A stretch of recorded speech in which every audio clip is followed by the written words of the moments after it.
Kali ini gue akan membahas alur cerita film bergenre drama romance yang dirilis di Inggris pada tahun 2007. Film bermula memperkenalkan seorang anak polos yang bernama Hallam. Dia ini ngejalanin hari-harinya dengan label anak pendiam atau no lab.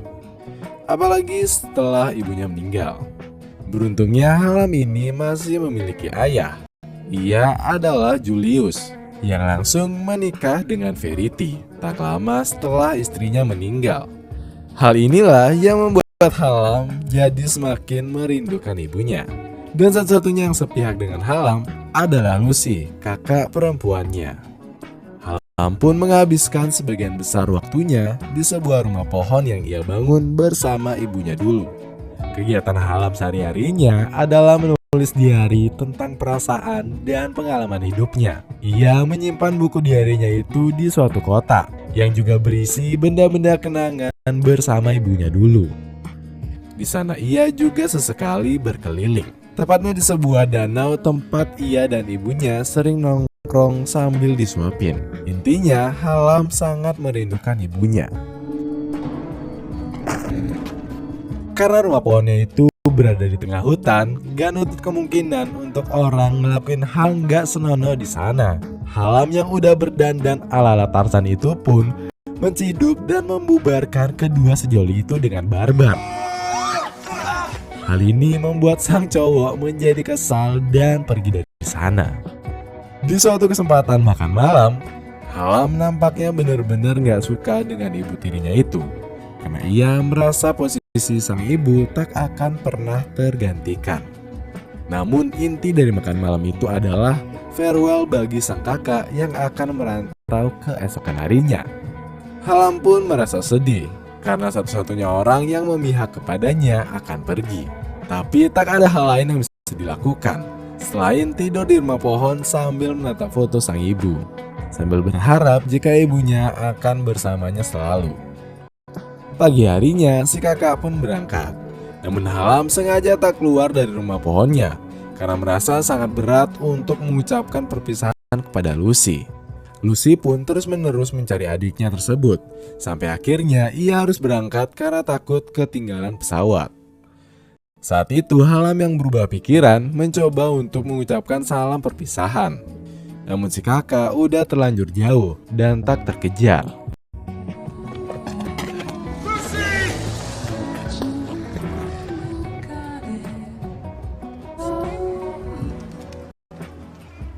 Saat makan siang, ayah dan ibu tirinya Hallam pun merencanakan kepergian Hallam juga. Tapi Hallam benar-benar menolak dengan keras karena ia tahu itu cuma akal busuknya Verity sang ibu tiri. Setelah makan, si ayah pun ngajak Hallam jalan-jalan sambil mengobrol. Dimana si ayah bilang kalau dia nggak suka punya anak yang hobinya suuzon. Tapi Hallam malah nyaut kalau kematian ibunya itu benar-benar janggal dan dia yakin kalau Verity ada andil dalam kejadian itu. Karena perahu yang dipakai ibunya itu bolong, seakan ada orang yang memang berniat mencelakainya. Akhirnya Hallam pun mencoba membuktikan teori konspirasi atas kematian ibunya. Ia pun menelusuri beberapa dokumen yang berada di rumahnya saat semua tertidur. Namun semua itu berujung nihil atau sia-sia. Setelah itu Hallam pun balik ke rumah pohonnya. Namun di rumah pohonnya terdapat kedua pasangan yang diganggu Hallam pada awal film tadi. Hallam yang cupu ini tak berani masuk dan memilih menunggu mereka pergi. Ketika udah pergi, Hallam pun mendapati keadaan rumah pohonnya yang sangat berantakan dan foto ibunya yang telah dicoret-coret. Beruntungnya kotak yang berisi buku diari Hallam dan barang-barang kenangan ibunya itu tidak dirusak. Keesokan harinya, Hallam pun mencoba mengamankan kotak itu di dalam lemari kamar di rumahnya. Namun di sini Hallam meninggalkan kunci kotak itu karena terlalu bersemangat mengangkat telepon dari kakaknya. Verity sang ibu tiri pun menemukan kunci itu dan membuka isi kotaknya. Ia lalu membaca diari Hallam yang ternyata berisi hal-hal yang menggelitik dan ia tak lupa untuk memfotokopi buku diari Hallam yang menurutnya agak sedikit bertolak belakang dari perilaku Hallam kepadanya. Setelah itu, Verity pun menghampiri Halam di rumah pohonnya. Dengan sopan, Verity meminta izin untuk naik ke sana. Namun, Halam menolak itu. Verity yang tak mempedulikan larangan itu pun akhirnya naik ke atas rumah pohon itu. Di sana, ibu tirinya ini membacakan fotokopian diari dari Halam. Dan ternyata, isi dari buku diari itu adalah ungkapan kekaguman Halam terhadap kecantikan ibu tirinya itu. Bahkan tulisannya itu menjurus sedikit agak-agak yang berisi keinginan Halam kepada Verity. Waduh, Verity yang telah mengetahui dan mengerti keluh kesah dari isi hati Halam pun akhirnya memberikan nasihat agar ia bisa move on dari kesedihan kematian ibunya itu. Namun Halam malah menuduh Verity sebagai dalang atas kematian ibunya. Verity yang tak melakukan apa-apa pun tertawa mendengarkan tuduhan itu. Halam pun akhirnya geram dan hampir menghabisi nyawanya Verity. Verity yang sedang berada di dalam keadaan kepepet hampir meninggoy akhirnya mau gak mau menggoda Halam. Dan sudah jelas, yap, kalian pasti sudah tahu apa yang terjadi selanjutnya. Verity yang sadar atas hal salah yang udah kejadian itu pun menyuruh Halam untuk bergegas melanjutkan hidup di kota sendirian. Karena gak nutup kemungkinan kejadian itu pasti bisa keulang lagi. Dan juga demi menjaga hubungan Halam dengan sang ayah tercinta. Halam yang udah dikasih pencerahan yang sangat cerah banget dari ibu tirinya pun akhirnya mau pindah ke kota. Halam yang pergi tanpa tujuan yang jelas itu pun terlantang-lantung di kota. Dan hal itu membuatnya dicurigai sebagai simpatisan teroris dan dikejar-kejar oleh polisi. Tapi karena kebiasaan untuk berolahraga sambil bermain polisi maling dari kecil, Halam pun akhirnya bisa lolos dari kejadian itu. Dia pun bersembunyi di sebuah tempat genset, dan ia akhirnya terbangun setelah dikerubungi tikus-tikus. Pas Halam udah bangun, dia benar-benar kaget karena ada wanita kantoran yang mukanya persis dengan ibunya. Dia pun ngikutin wanita itu, sampai akhirnya ia sampai di tempat wanita tersebut bekerja. Ternyata wanita itu seorang HRD di sebuah hotel yang cukup mewah. Halam yang terus menatap si wanita membuatnya menyadari keberadaan Halam dan bertanya apa yang bisa ia bantu. Sontak Halam pun menjawab kalau dia lagi butuh pekerjaan. Jadi si wanita ini ngasih kartu nama supaya Halam bisa melamar pekerjaan. Tapi Halam gak langsung pergi dan terus menetap. Hal itu ngebuat si wanita itu jadi iba dan langsung ngasih Halam pekerjaan sebagai tenaga serabutan di kitchen. Halam pun dengan ikhlas menjalani pekerjaan itu.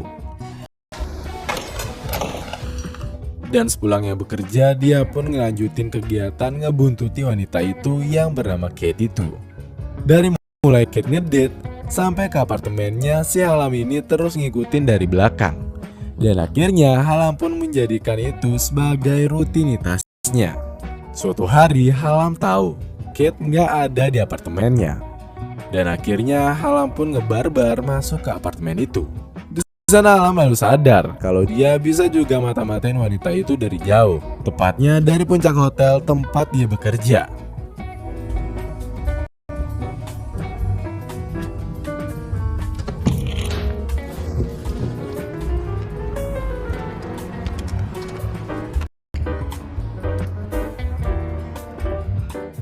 Akhirnya keesokan harinya, Halam pun mulai naik ke puncak hotel itu di jam kerja.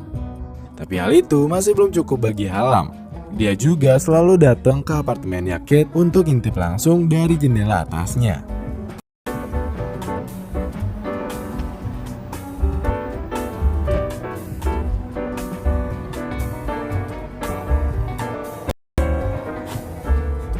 Suatu malam, hatinya si Halam kerasa gak enak banget. Dan dia nyiduk wanita pujaan hatinya itu sedang bermesraan bersama seorang pria yang udah memiliki istri, yaitu atasan di kantornya. Dimana ternyata Kate yang bekerja sebagai HRD itu punya kerjaan sampingan, yaitu serabutan di aplikasi hijau. Ya, kalian mungkin familiar dengan aplikasi itu.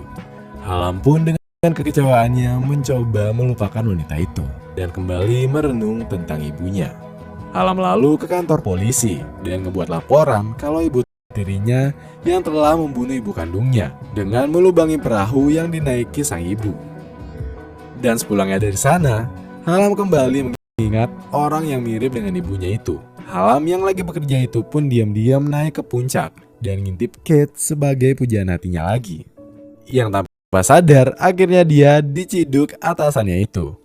Atasannya pun negur Halam dan ngancam untuk ngadu. Tapi Halam malah balik ngancam bahkan spill hubungan gelapnya. Karena ternyata orang yang kemarin bersama pujaan hatinya Halam adalah atasannya ini. Si atasan itu pun gak mau ngambil pusing dan langsung mecat Halam. Halam pun langsung pulang dengan ekspresi biasa aja. Sampai akhirnya pas malam, si atasannya pun pulang dan ngeliat ada Halam yang lagi main sama anak dan istrinya.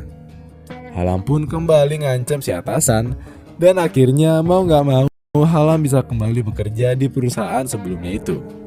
Halam pun akhirnya bekerja dengan rajin dan giat. Sampai si Mbak HRD kembali notice dengan kinerjanya tersebut. Halam lalu dikasih promosi jabatan dan dia kini bekerja sebagai pegawai front office. Melihat kinerja Halam yang terus-menerus membaik, Kate pun jadi terkesima dan akhirnya berniat untuk menjalani hubungan baik dengan Halam. Ia memulai semuanya dengan ngasih ucapan selamat dan ngerayain ulang tahunnya si Halam. Tapi nasib bagi Halam karena semua temen-temennya kobam duluan dan pulang. Kini tinggal Halam sama Kate yang tersisa. Kate yang berpengalaman pun langsung aja Halam mampir ke apartemennya dengan maksud pengen cari keringat berdua bersama-sama. Tapi Halam yang masih polos ini malah nolak dan cuma mau diklonin biasa aja. Bullshit. You're very That's attractive. okay. No, it's not. I don't have to.